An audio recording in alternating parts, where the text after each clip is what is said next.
Bismillahirrahmanirrahim. Assalamualaikum warahmatullahi wabarakatuh. Piye cah kabare? Sehat kabeh ya?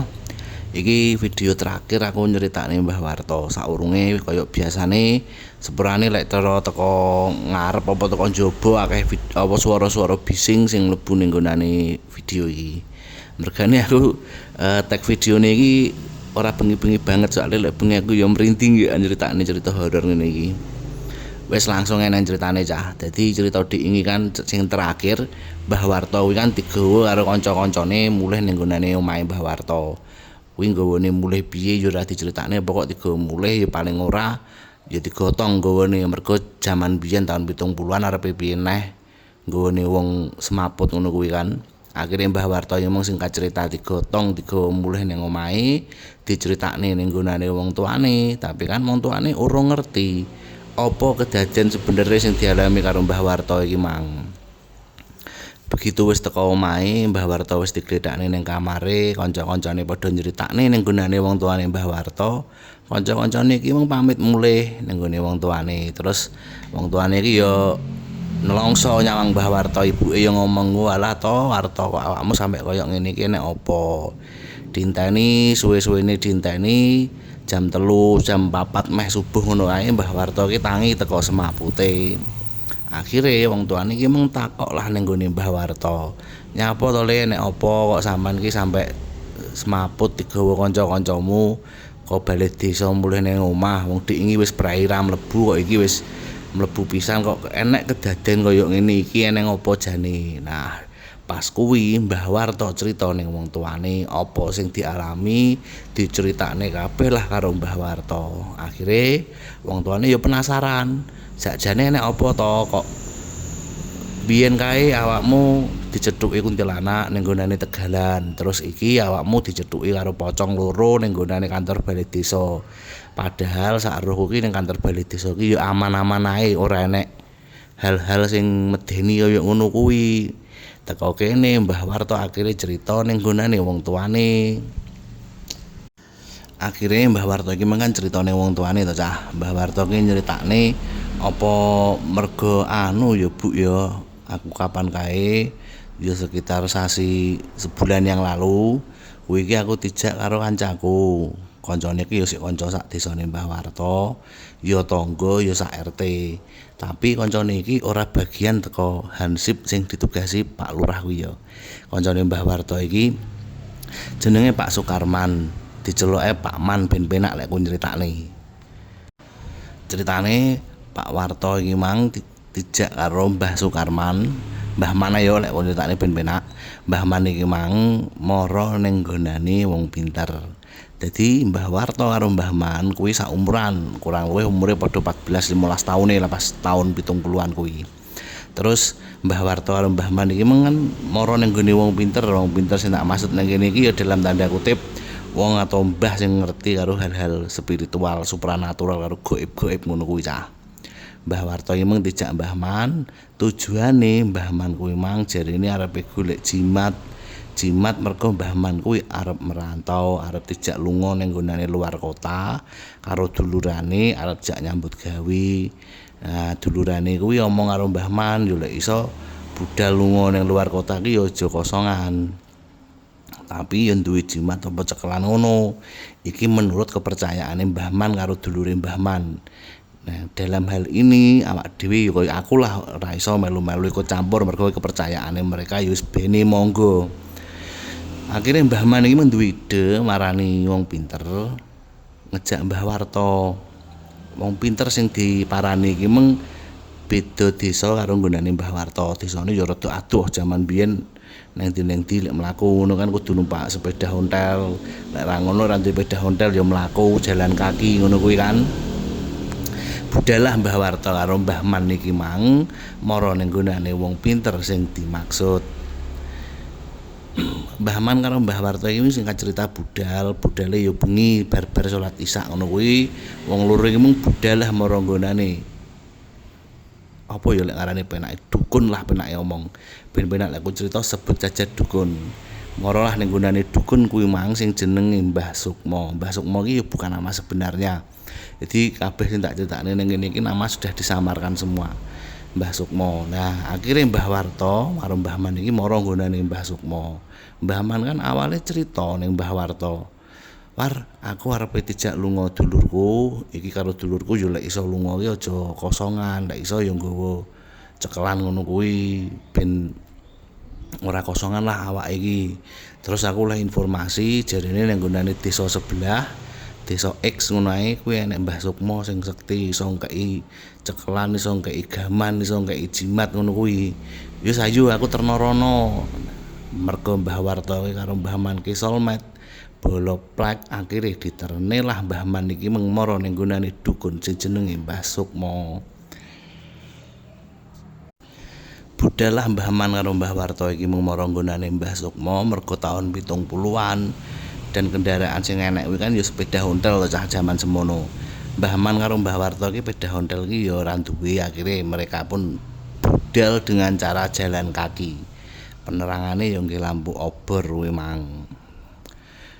Budhalah mereka menuju ning nggonane desa sebelah marani Mbah Sukma kuwi mang dengan tujuan golek jimat ngeterne Mbah Man. Neng tengah perjalanan jenenge taun 70-an apa meneh kuwi listrik iki urung enek cah mlebu ning nggonane desane Mbah Warta iki mang. Ning nggonane desa sebelah nggonane Mbah Man dukun iki meng listrik ya urung enek, urung mlebu ning kono yoan. Budhalah mereka berdua wong loro iki mung budal marang nggonane Mbah Sukma dengan cara jalan kaki nggawa obor nggih lampu penerangan. Dadi Mbah Warta nggawa obor dhewe, Mbah Man ya nggawa obor dhewe. Jenenge taun 70-an urung enek listrik, akeh tegalan, akeh sawah. Apa meneh kuwi bengi-bengi wong loro iki mung ya menikmati perjalanan karo cerita-cerita. Ya tekok lah Mbah Warta iki mang. Arep nang ndi to manjane lek mulunga iki? Ya aku ora ngerti dijak lunga ning ndi karo dulurku, pokoke lunga merantau. Paling ya ning nggonane kutha gedhe, lek ngarani mbiyen kutha gedhe iki kota besar sing ora ning nggonane kotane Mbah Warta. Anggepen kotane Mbah Warta iki kutha cilik, iki dijak ning kutha gedhe. Lek jaman saiki kutha gedhe kuwi sing dimaksud ning cerita iki ya kaya Surabaya, Jakarta, Jogja, Semarang ngono lho cah. Maksude ngono kuwi. Nah, terus budal mlaku cerita-cerita. Mbah Man iki mung yo nyritakne, "Yo ya aku karo dulurku iki diomongi panggah kon golek cekelan." Cekelan sing dimaksud ya jimat apa piye ben ning kono mbuh nyapa aku yo ora ngerti. Wong ya aku dikongkon gek dijak nyambut gawe golek duit ya aku gelem. Budal akhire golek jimat kuwi mang wong loro. Pas mlaku ning tengah area perjalanan mlaku kuwi mang Mbah Warta karo Mbah Man kan kudu ngliwati area sing amba ya. Area persawahan, area tegalan, gek lampu penerangane mek gur obor loro. Jadi bayangno petenge kaya apa. Lampu obor ki sepira to iso nerangi dalan iki. Kan yo ora padang-padang banget. Pas wong loro iki mung mlaku, yo jarake yo lumayan adoh teko desane. Wis meh cedhek mara ning nggonane desane Mbah Sukma iki mang. Mlaku wong loro nggawe penerangan obor peh masalah aku bayangne nek critane iki aku wis gak aja sampe kedaden ning nggonanku. Aku ngeri tenan. Dadi pas wong loro mlaku gek nggawa obor ngono kuwi kan. Kompur iki wong loro iki krungu swara langkah sikil. Sikil iki langkah iki kaya antep ngono ku lho. Jelek. Jelek. Jelek. Jelek. Wong loro iki yo kaget. Sik. Iki kompur iki kok enek swara langkah sikil. Sikile kok antep ngene langkahean. Iki sing langkah ki mesti iki kudu wong sing awake cilik, mestine wong awake gedhe iki. Melangkahe kok antep kaya ngene iki. Arep noleh mburi ora wani, arep mlayu ning ngarep ya sik peteng. Mergo lampu penerangane kan mek gur obor loro. Mau enggak mau mereka kudu panggah nyawang ngarep karo mlaku alon-alon. Iki Mbah Warta iki nglirik Mbah Man karo bisik-bisik, "Man, krungu apa ora Man burimu enek sikil melangkah abot antep ngono kuwi Man." Mbah Man yo nyaut, "Iya War, aku yo krungu War." Terus piye iki Man? Yo wis ra piye-piye wis pokok ade panggah madhep ngarep mlaku wae. Tapi pas kondisi ngono kuwi saya suwi Mbah Warta karo Mbah Man ki awake saya merinding cah. Merinding, nemen merindinge, saya ndredeg. Akhire Mbah Warta iki ngomong nggone Mbah Man, "Man, jane nggone dukun Mbah Sukma ki arahe ning ndi to Man lek teko kene iki jane wis cedhek iki kare lurus paling ya 100-200 meter wis teko omahe engko kiwa dalan oh ya wis ngene Man iki langkah sikili panggang ngetut nek awak dhewe piye lek dhewe iki mlayu wae wong kare lurus tok lho Mbah Man pun diomongi ngono akhirnya ya berubah pikiran kan iki engko lek aku ora gelem mlayu warta moro-moro mlayu dhewe lek ya aku ning apa-apa ning kene piye terusan ya wis war awak dhewe mlayu wae tapi sik ndelok ning mburi iki swara apa lah kok ya enek ide kepikiran ngono kuwi wis ngerti krungu swarane antep jelase kan ya duduk menungsa kuwi mang wong loro iki meng lho lah kok bareng-bareng nyawang ning mburi to cah Mbah Man ki yo duwe ide ayo hitungan ketelu awak dhewe noleh ning mburi bareng yo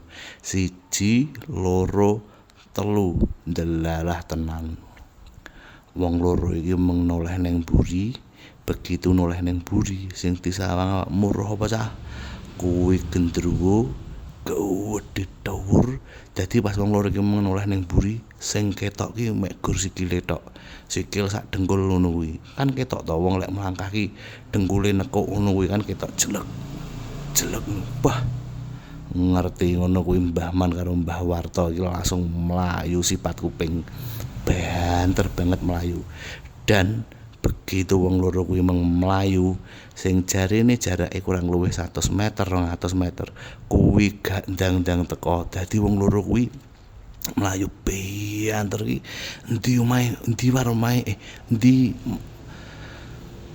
Man omahe Mbah Sukma endi Man endi omahe Mbah Sukma endi wis kudune dhewe wis teko ade mlayu banter mlayu adoh kudune ndang teko iki ndang teko tapi ndelalah ku lho ora enek omah blas ning kono kuwi mung cah sampai akhire wong loro iki mengasik mlayu banter ning ngarep to sampai akhire ning gunane kiwa dalane nek wong tuwek nggawa teken gawe udeng coklat kuwi nyawang ning gunane arahe Mbah Warta karo Mbah Man iki mang wong loro iki mung roh nek wong tuwek wih kae paling Mbah Sukma kae paling kae ayo ndang mlayu diparani begitu mlayu sing awale mung randang teko-teko ternyata nek wong lanang tuwek ngadeg ning ngarep nggo tekan kuwi mung mereka yakin nek iki Mbah Sukma sakire teko kono diparani Mbah aku nyuwun tulung Mbah aku mlaku rene tok ning ndruwo Mbah aku nyuwun tulung Mbah terus Mbah Sukma ternyata bener iki mung Mbah Sukma yo kene mlebu rene dijak mlebu karo Mbah Sukma ning gonane omahe terus ditakoni iku jenengmu sapa omahmu ngendi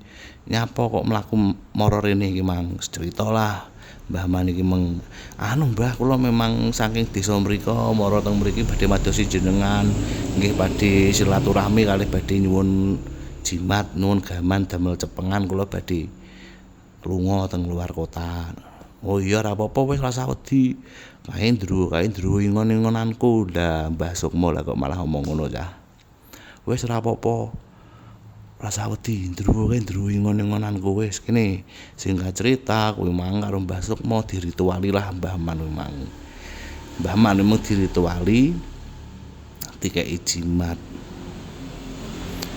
wis dirituali wis dikei jimat wis akhirnya mereka mulih neng omah mlaku maneh kan terus Mbah Man iki menyote kok Mbah Sukma kula ajrih mengke lek ndruwone ngetutne malih pripun wis tak omongi ora bakal tutne wis mlaku mulih begitu wong loro iki mung wis dirituali oleh cekelan to Mbah Man mlaku mulih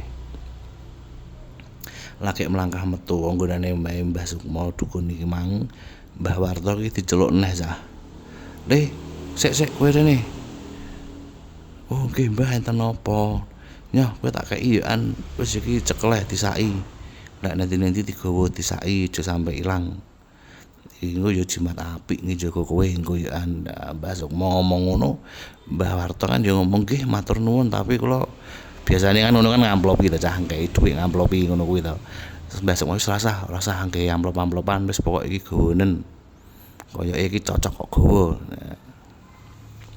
mulihlah mereka berdua aneh maneh sing budal kuwi mengkudune dalane adoh budale suwi wong loro ki mulih rasane cepet banget akhire wis teko omah Mbah Man mulih ning omahe dhewe, Mbah Warta mulih ning omahe dhewe.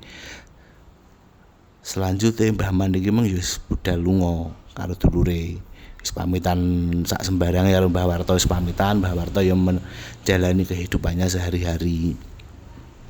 Pasti kayak jimat Mbah Warta ya ora tekok wong jane iki ya ora sir ora pengen to, tapi wis dikeki wis tampane ngajeni wong sepuh ngono kan. Nah, semenjak nyekel jimat kuwi lah Mbah Warta ternyata sering dicethuki karo makhluk-makhluk halus kaya kuntilanak, kaya pocong kuwi mang. Akhire pas nyeritakne kuwi mung ning wong tuane, Mbah Warta ki njukuk jimate kuwi mang sing dikene disaki. Dadi Mbah Warta ki memang lek pas wayah dinas bengi karepe iki digawa jimat kuwi mang. Nggih njogo dhek lah kok ndelalah malah ngundang makhluk-makhluk halus sing malah marani Mbah Warta sing kaya ngono kuwi mang. Terus bapake Mbah Warta iki ngomong, wis ngene le, iki dibalekne ae ning nggonane Mbah Sukma, sesuk tak terne. Sesuke akhire Mbah Warta iki mung ngeterne jimat kuwi ning nggonane Mbah Sukma, dibalekne nenah jimate kuwi mang. Terus Mbah Man piye, Mbah Warta ya ora nekokne ra apa, Mbah Man pokok intine lunga ning luar kota, terus mari ngono ya balik mulih ya biasa, balik mulih lunga neh. Cethukan Mbah Warta ya biasa, ya ora ngomong jimat-jimat kuwi mang neh. Matur suwun niki pendopo desa teko kene sik ya cah, engko lanjut nang nggone cerita selanjutnya. Aku pamit. Wassalamualaikum warahmatullahi wabarakatuh.